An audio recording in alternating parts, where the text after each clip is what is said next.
مجمع کا ٹیمپریچر اتنا ہائی ہو گیا ہے کہ اس کو اورنگزیب فاروقی سنبھال سکتا ہے، میں تو نہیں سنبھال سکتا۔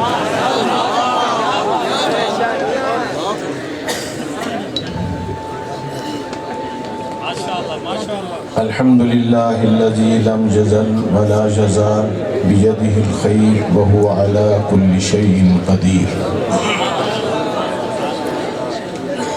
لیس کمثلہ شیء وہو السمیع البصیر، والصلاة والسلام علی خاتم الانبیاء والمرسلین وعلی آلہ واصحابہ واتباعہ اجمعین،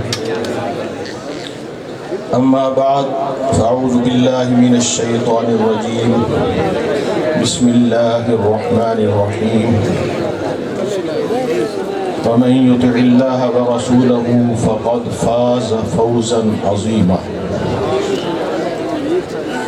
وقال اللہ تعالی ومن يشاقق الرسول من بعد ما تبين له الهدى ويتبع غير سبيل المؤمنين نوله ما تولى ونصله جهنم وساءت مصيرا،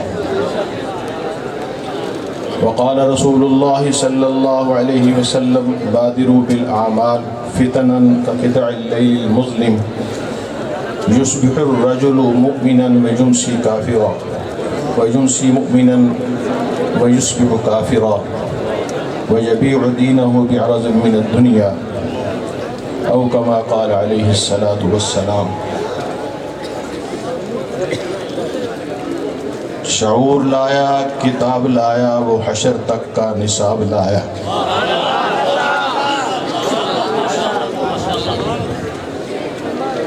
شعور لایا، کتاب لایا، وہ حشر تک کا نصاب لایا، دیا بھی کامل نظام اس نے اور خود ہی انقلاب لایا۔ وہ علم کی اور عمل کی حد بھی ازل بھی اس کا ہے اور ابد بھی، وہ سارے زمانوں کا راہبر ہے، میرا پیغمبر عظیم تر ہے۔ وہ خلوتوں میں بھی صف بصف بھی، وہ خلوتوں میں بھی صف بصف بھی، وہ اس طرف بھی ہے اس طرف بھی، محاذ و منبر ٹھکانے اس کے، محاذ و منبر ٹھکانے اس کے، وہ صف بصف بھی ہے سر بکف بھی، محاذ و منبر ٹھکانے اس کے، وہ صف بصف بھی ہے سر بکف بھی، کہیں وہ موتی کہیں ستارہ، وہ جامعیت کا استعارہ، وہ صبح تہذیب کا گجر ہے، میرا پیغمبر عظیم تر ہے۔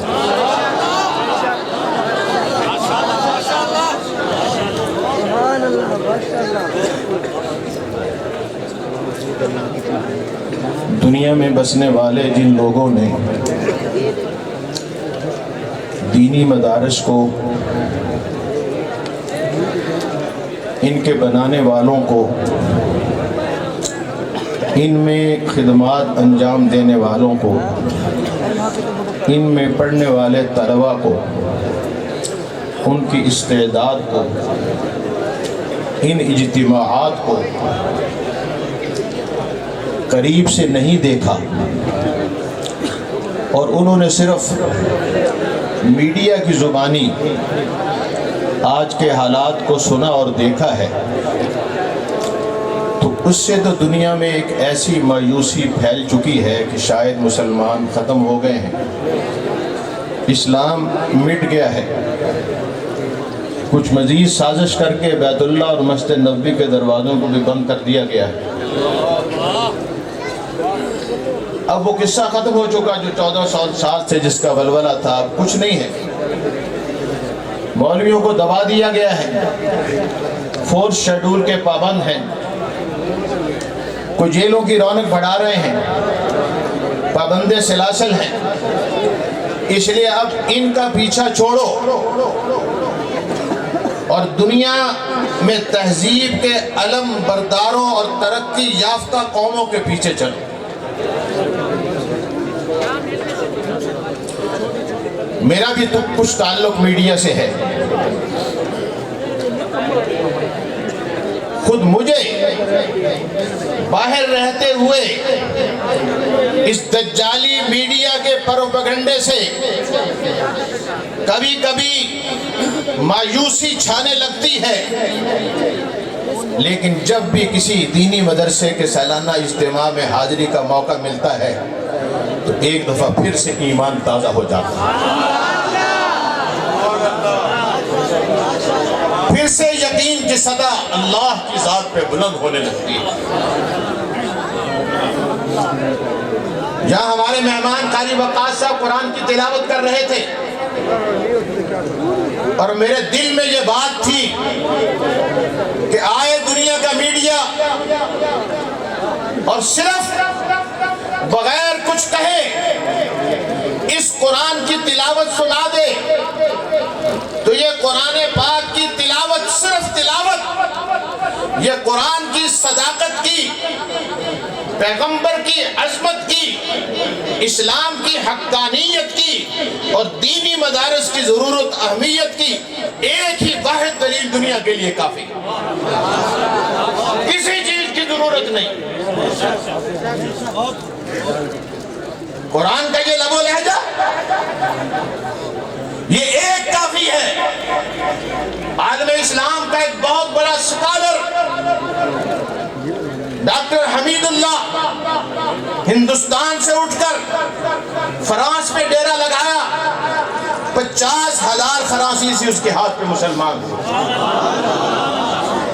پہلی مرتبہ قرآن کی تفسیر فرانسیسی زبان میں لکھی۔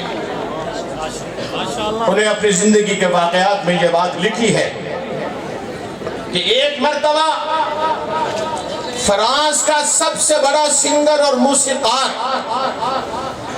سنگر وہ ہوتا ہے جو گانے گاتا ہے، موسیقار وہ ہوتا ہے جو گانے بناتا ہے، ان کی دھنیں تراشتا ہے، ماہر ترین آدمی، آج کا جسے لیجنڈ کہا جاتا ہے کسی فن کا، بہت بڑا مغربی دنیا کا بہت بڑا موسیقار، جو صرف بادشاہوں کے کہنے پر کسی فنکشن میں شرکت کرتا تھا۔ وہ ایک دن میرے پاس آیا اور مجھے کہنے لگا، آپ کو پتہ نہیں میں کلمہ پڑھ چکا ہوں۔ میں نے کہا تم نے کیسے کلمہ پڑھ لیا؟ تمہاری تو عزت اور دولت دنیا کے گانے گانے کی بنیاد پر ہے، تم نے اسلام کیوں قبول کیا؟ اس نے کہا میں نے اسلام اسی گانے کی بنیاد پر جس کی مجھے مہارت ہے اس بنیاد پر قبول کیا ہے۔ مجھے ایک عرب ملک کے سفارت خانے نے اپنے فنکشن پہ دعوت دی اور میں اس میں شریک ہونے کے لیے اس حال میں پہنچا، ایک قدم دروازے میں رکھا تو اندر سے کوئی موسیقی کی آواز آ رہی تھی، لیکن وہ آواز ایسی دل فریب تھی، ایسی مسحور کن تھی کہ میرا قدم وہیں جم گیا، جو اندر تھا وہ اندر رہا، جو باہر تھا وہ باہر رہا۔ میں نے سیکورٹی پہ کھڑے ہوئے آدمی سے پوچھا، میں ساری دنیا کی موسیقی سے واقف ہوں، مشرق کی موسیقی سے بھی، مغرب کی موسیقی سے بھی، میں نے 40 سال اس پر لگائے ہیں، ہر دھن کو جانتا ہوں، موسیقی کے ہر لہجے سے واقف ہوں۔ میں نے اس سے پوچھا یہ کون سا گانے والا ہے، یہ کون سی موسیقی ہے، یہ کس علاقے کا سنگر ہے، کون گا رہا ہے جس سے میں آج تک واقف نہیں؟ سیکورٹی گارڈ نے خاموشی کا اشارہ کرتے ہوا یہ کہا یہ گانا نہیں ہے، یہ قرآن کی تلاوت ہے۔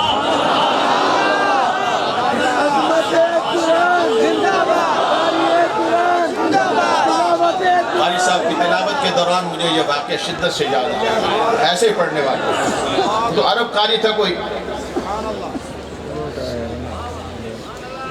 میں نے کہا یہ قرآن کیا ہے؟ ان کا مسلمانوں کے نبی پر اترنے والا اللہ کا کلام۔ اس نے کہا میں کسی دلیل کے بغیر اس بات کی گواہی دیتا ہوں کہ یہ مخلوق کا کلام نہیں ہے۔ اگر یہ دنیا میں کسی موسیقار نے، کسی گانے والے نے، اس کے کسی ماہر نے اس کو بنایا ہوتا میں اس سے واقف ہوتا۔ آج سن کر مجھے یقین ہو گیا یہ مخلوق یا کسی انسان کا کلام نہیں ہے، یقیناً تکبیر! عظمت قرآن! عظمت قرآن! مدارس عربیہ، مدارس عربیہ، مدارس عربیہ۔ اسی واقعے کے آخر میں یہ تو عظمت قرآن تھی، مدارس عربیہ کی اہمیت بھی اسی واقعے میں ہی ظاہر ہوتی۔ اس نے کہا میں مسلمان تو ہو گیا، اب جس چیز کو سن کر مسلمان ہوا مجھے بھی سکھاؤ، مجھے بھی سکھاؤ۔ انہوں نے کہا کہ میں نے اپنے ایک جاننے والے قاری صاحب کو مقرر کیا کہ اس کو قرآن سکھائیں۔ تو جیسے دستور ہے پہلے آخری چھوٹی صورتیں وہ آسان بھی ہیں چھوٹی بھی ہیں، پڑھنے والا آسانی سے ان کو سیکھ سکتا ہے، تو آخری پارے سے اس کو چھوٹی چھوٹی صورتیں سنانا اور یاد کرانا شروع کی قاری صاحب۔ تو چند دن کے بعد وہ واپس لوٹ آیا اور چہرے پر بڑے مایوسی کے آثار تھے۔ اس نے کہا جی میرا مسئلہ حل نہیں ہو رہا۔ ان کے کیوں نہیں حل ہو رہا؟ اس نے کہا جیسے یہ آپ نے مجھے استاد دیے ہیں، جیسے یہ پڑھانا چاہتے ہیں وہ پڑھانا مجھے سمجھ نہیں آ رہا۔ اس نے کہا کیا کہتی ہیں یہ؟ تو اس نے کہا اس نے آج مجھے یہ سورت پڑھائی ہے، اذا جاء نصر اللہ والفتح ورأیت الناس يدخلون فی دین اللہ افواجا فسبح بحمد، یہ کہتے ہیں افواجا پھر رک جاتے ہیں، پھر کہتے ہیں فسبح بحمد ربک۔ یہاں جوڑ بنتا نہیں ہے موسیقی کے اعتبار سے، گل بنتی نہیں، یہاں بریک لگانی نہیں چاہیے، بریک نہیں لگانی چاہیے۔ تو یہ نہیں میں پڑھتا، یہاں بریک نہیں بنتی۔ تو ڈاکٹر حمید اللہ صاحب کہتے ہیں کہ میں خود کو تجوید و قرات پہ اتنا ماہر نہیں تھا، پھر اس نو مسلم کو کیسے سمجھاؤں کہ کیسے پڑھنا ہے؟ لیکن اللہ نے ایک بات ویسے میرے اس وقت دل میں ڈالی، میں نے قاری صاحب کو بھی کہا کہ یہ میں نو مسلم ہے، قواعد کیا سمجھے؟ مجھے بچپن میں جس استاد نے قرآن پڑھایا تھا اس نے کہا تھا یہاں وقف کرنا مناسب نہیں ہے، یہاں وقف کرنا مناسب نہیں ہے، اور اگر وقف کریں تو وہ لے ٹوٹ جاتی ہے، اور اگر وقف نہ کریں تو اخفاء اور غننے کی وجہ سے اس میں ایک ترنم پیدا ہوتا ہے۔ یدخلون فی دین اللہ افواجا پڑھ کے رک گئے، اور اگر کہیں یدخلون فی دین اللہ افواجا فسبح بحمد ربک،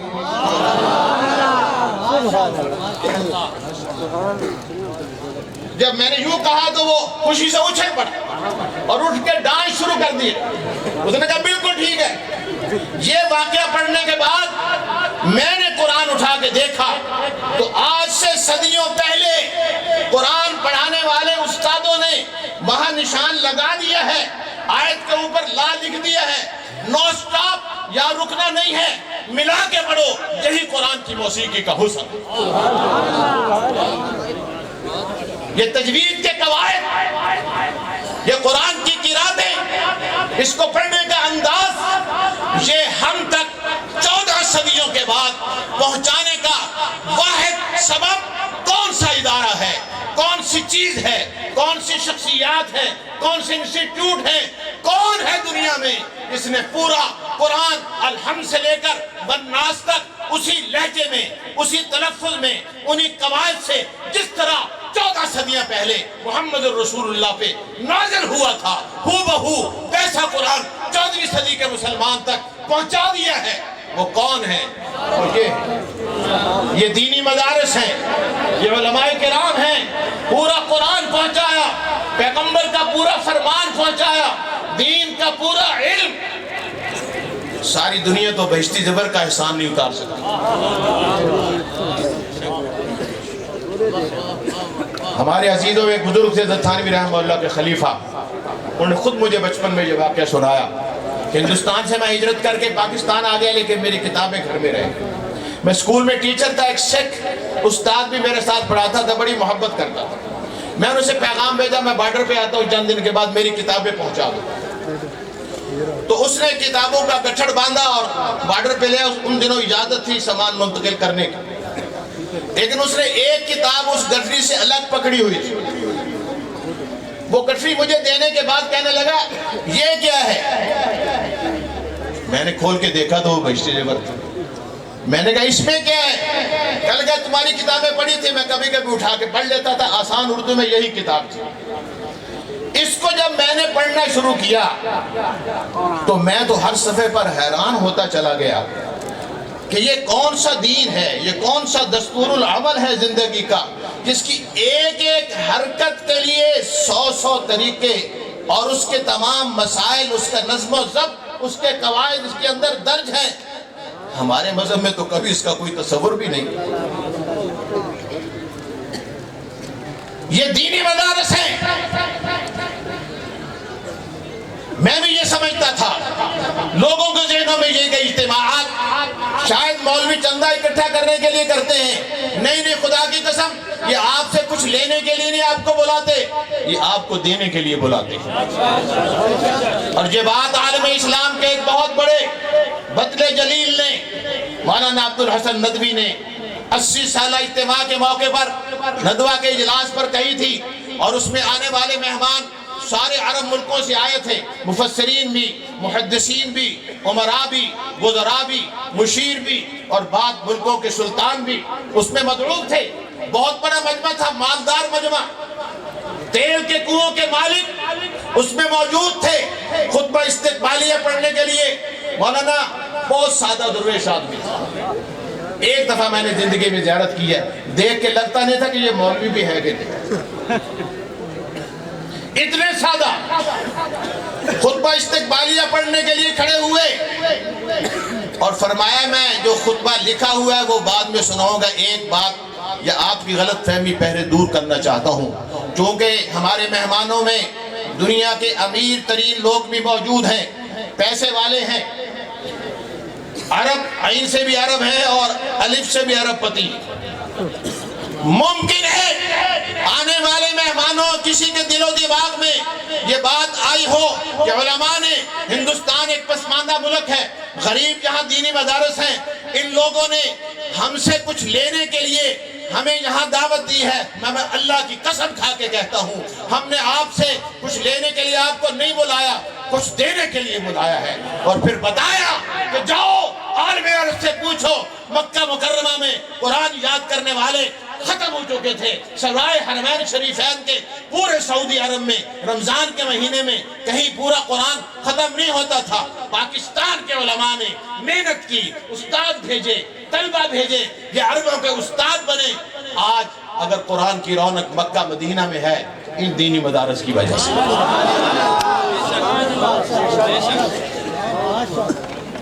انہوں نے آپ کے ایمان کو بچایا ہے، یہ آپ کو ہدایت بانٹنے کے لیے بلاتے ہیں، یہ اللہ کی توحید پر یقین بنانے کے لیے بلاتے ہیں، یہ پیغمبر کی رسالت کی عظمت سمجھانے کے لیے آپ کو بلاتے ہیں، یہ آپ کو دوزخ سے بچا کر جنت میں پہنچانے کے لیے بلاتے ہیں۔ اس سے بڑی بات اور کیا ہے، جس کو قرآن نے کہا فَمَنْ زُحْزِحَ عَنِ النَّارِ وَأُدْخِلَ الْجَنَّةَ فَقَدْ فَازَ۔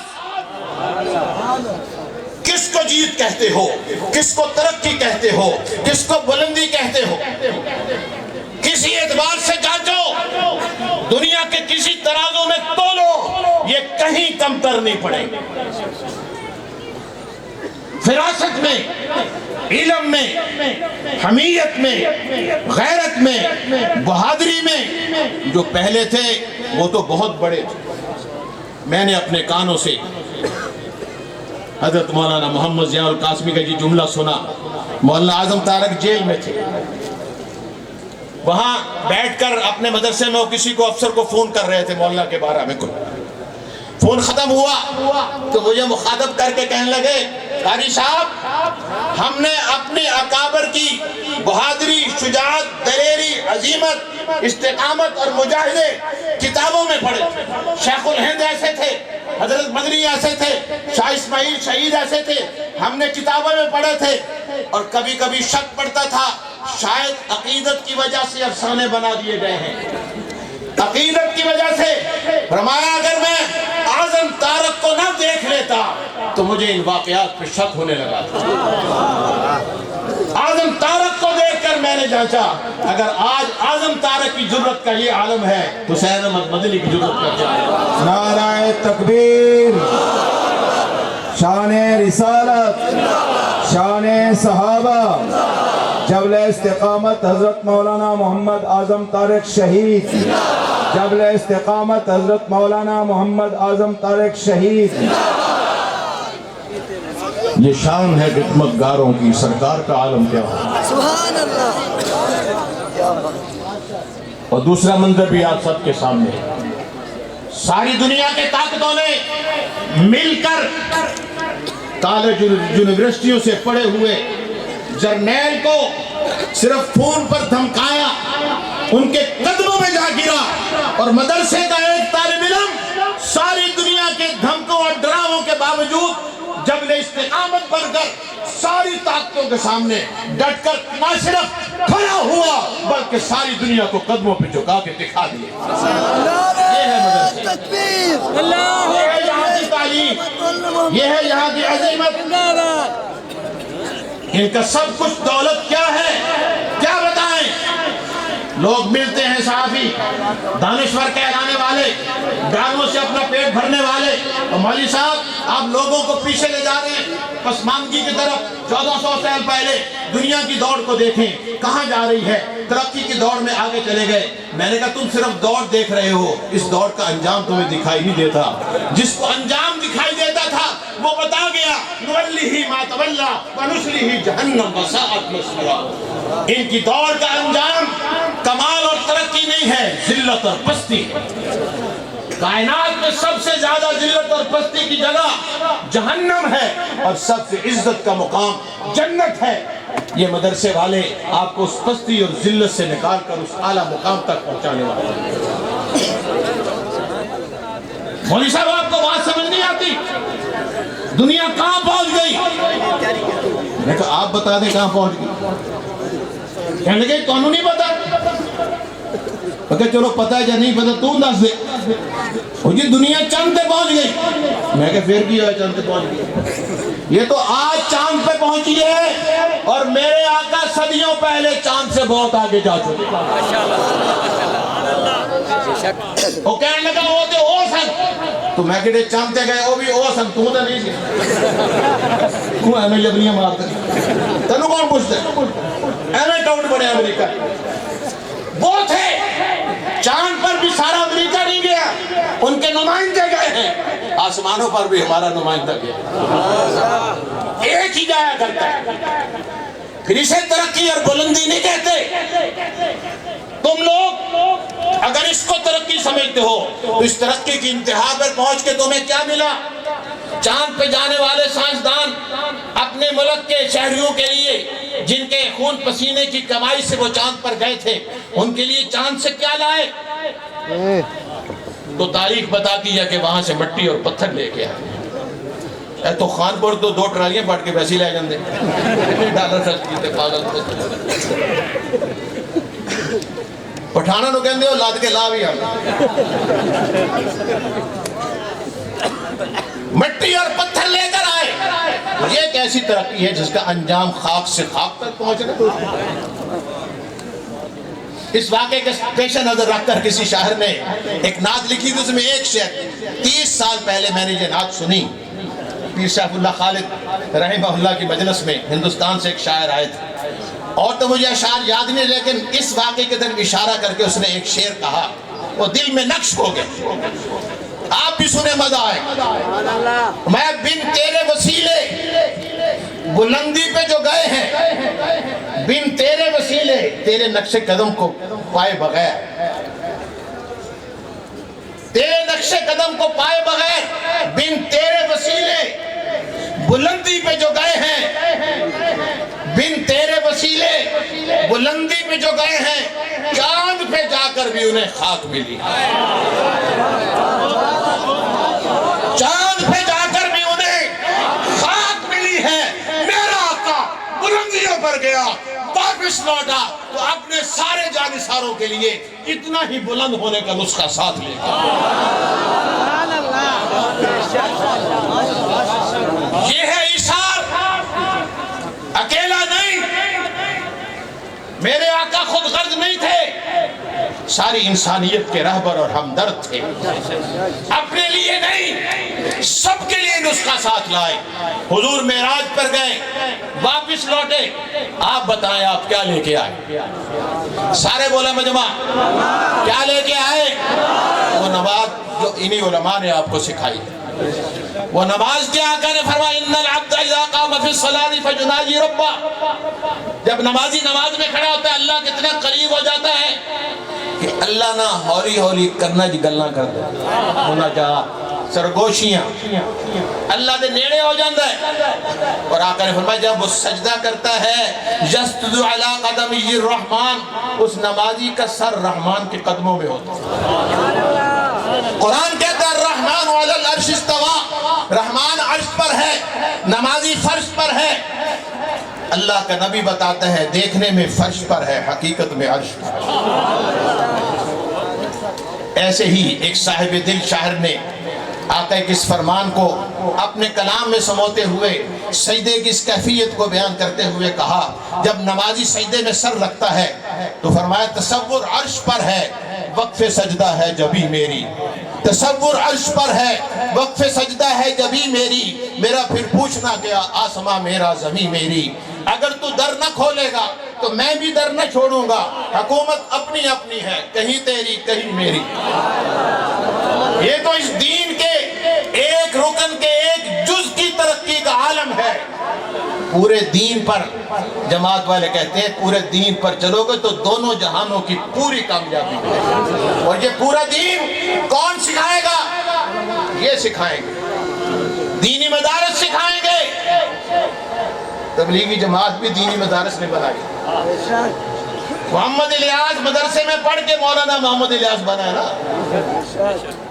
یہ سارے اسی کے شعبے ہیں۔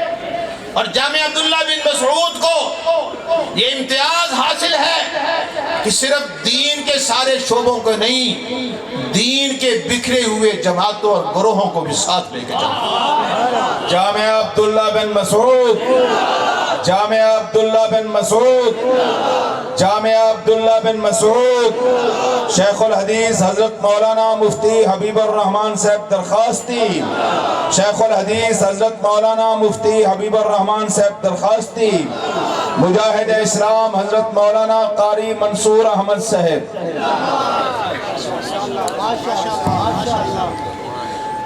یہ سب انہی کا صدقہ ہے۔ ہمارے اکابر کیا تھے؟ ایک جملہ حضرت تھانوی کا سناتا ہوں۔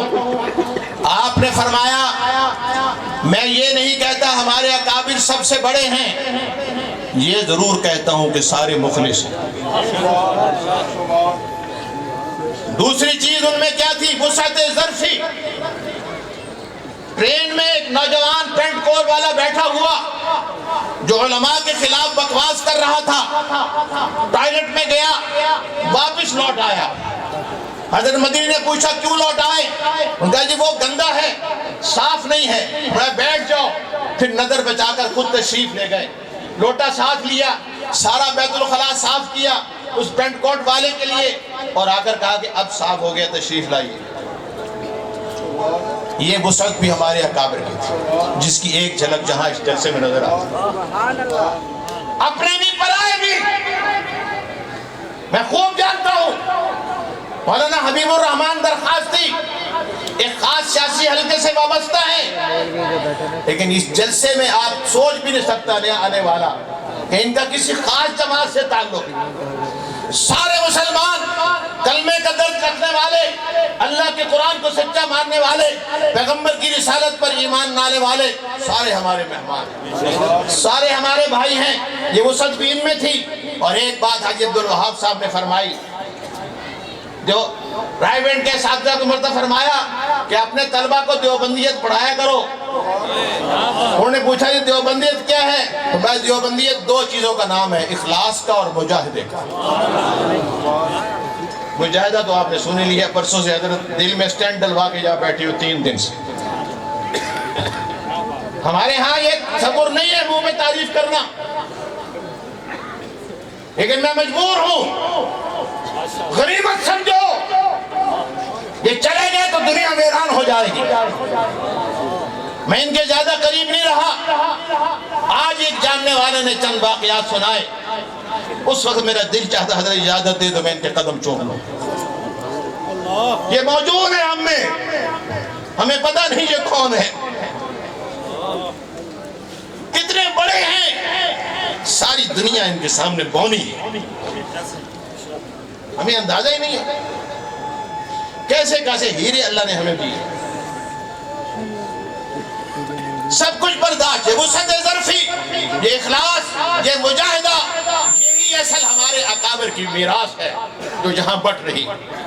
یہی دعوت ہے, یہی آپ کو بانٹ رہے ہیں. دین کے ساتھ مخلص ہو جاؤ, ڈٹ جاؤ, قربانیاں دو, صبر اور ضبط کرو, اور ایمان کو بچا کے زندگی کے آخر تک لے جاؤ. یہی پیغام اللہ ایک نیک بندے نے اپنے کلام میں اس انداز میں بھی دیا کہ دین و ملت پر فدا عمر رواں کرتے چلو. دین و ملت پر فدا عمر رواں کرتے چلو, یہ حیات چند روزاں جاویداں کرتے چلو. سکہ حق ہی چلے گا ارض پاکستان میں, یہ حقیقت اہل باطل پر عیاں کرتے چلو. اپنے خون سے ایک نئی تاریخ لکھنی ہے تمہیں, سرفروشی اپنی زیبیں داستاں کرتے چلو. ظلمتوں میں لے کے نکلو نور حق کی مشعلیں, ذرہ ذرہ اس زمین کا آسماں کرتے چلو. زندگی کیفی اسی حسن عمل کا نام ہے, کفر کو نابود حق کو جاویداں کرتے چلو. یہی اجتماع کا پیغام ہے. وآخر دعوانا